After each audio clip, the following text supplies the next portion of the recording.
Welcome to Dinger Diary. I'm JP, your host for this stupendous and spectacular episode number 10. Today I'm going to talk to you about the guest player dilemma. To guest play or not guest play? That is the question. So sit back, relax, and let's get into it.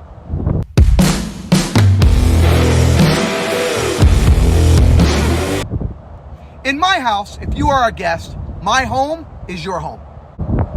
Take a dump in the master bathroom, be my guest. Drink my last sip of whiskey, no problem. You are a guest, and I will treat you like family.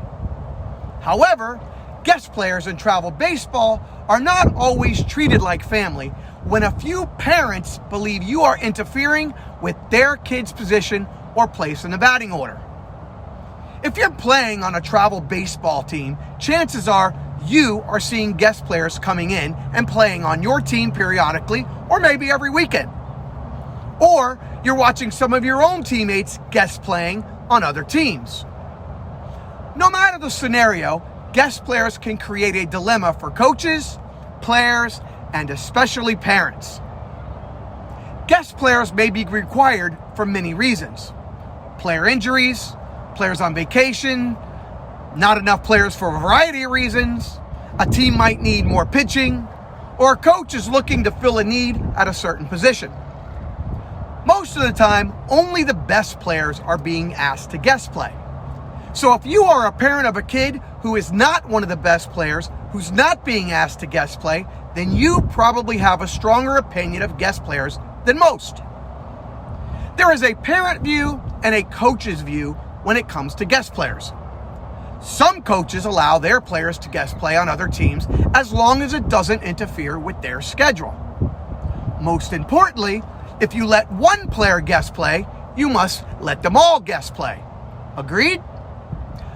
On the other hand, there are coaches who will not allow their players to guest play no matter what. I can see the coach's perspective of not wanting their players to guest play. There's always an injury risk potentially, or interfering with a scheduled pitching outing, or having to untrain what may be considered bad habits that another coach has instilled in your player. The list goes on. I could also argue the parents' view. So what? My son's a talented player who's getting recognized by other teams, and he's getting more playing time and developing at a game he loves. What's the big deal? He's 10 years old, for Christ's sakes. As the better players start to get into middle school and definitely high school, they are going to be asked to guest play on multiple teams, including showcase teams. Coaches at this level know what to expect with these players, and it's rarely ever an issue. I'm also noticing that a lot of younger talented players today are guest playing exclusively and not playing for any one team. They get to choose when, where, and with whom they want to play with on any given weekend. In the past, I would have told you 1,000 reasons why I think this is a bad idea. However, in my old age, I have done a complete 180 and think this could be good for a player for the same number of reasons. There could also be a dirty side to guest players. Here's a little secret that you may already know, but no one's talking about. Bringing in guest players can be a coach's way of slowly pushing a player out. If your son is on the bench and a guest player has come to play in his position, this may be the coach's way of telling the player it's time to move on. It's hard to cut a kid. No one wants to break the heart of a youngster. This way, the kid and parents can move on their own, and the coach won't have to be the bearer of bad news. From the coach's perspective, it may be more simple than that. You can't possibly ask a guest player to travel 200 miles away from home, pay for hotels, spend money on gas and food, and not play him. However, how do you play that kid in front of a rostered player when the rostered player's parents are spending the same amount of money and not to mention more amount of time? It's not easy being a coach. As a coach of any team, whether you're bringing in guest players or letting your players play on another team, in the beginning of the season, you must define expectations of guest playing, and then no one is surprised. Managing expectations is key.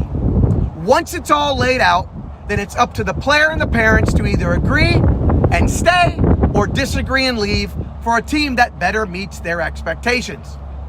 I could argue both sides of the guest player dilemma. As a parent, you gotta do what you think is best for your kid and deal with any consequences that come from that decision. As a coach, you gotta do what's best for your team and deal with it in the same way. I've said it in previous episodes and I'll say it again. My son is going to do what he wants to do when it comes to the game of baseball. I'm going to allow him to make the decision to guest play or not. He'll decide what team he wants to guest play for and when. This is not my game. This is his game, and he needs to seek his own happiness in it. His decisions are not always going to make me happy, but I'll get over it. My decisions for him, he may never get over. Be sure to hit the subscribe button on YouTube and the follow button on Instagram. Tell your friends, family, and coworkers about us. And I'll see you next time on Dinger Diary.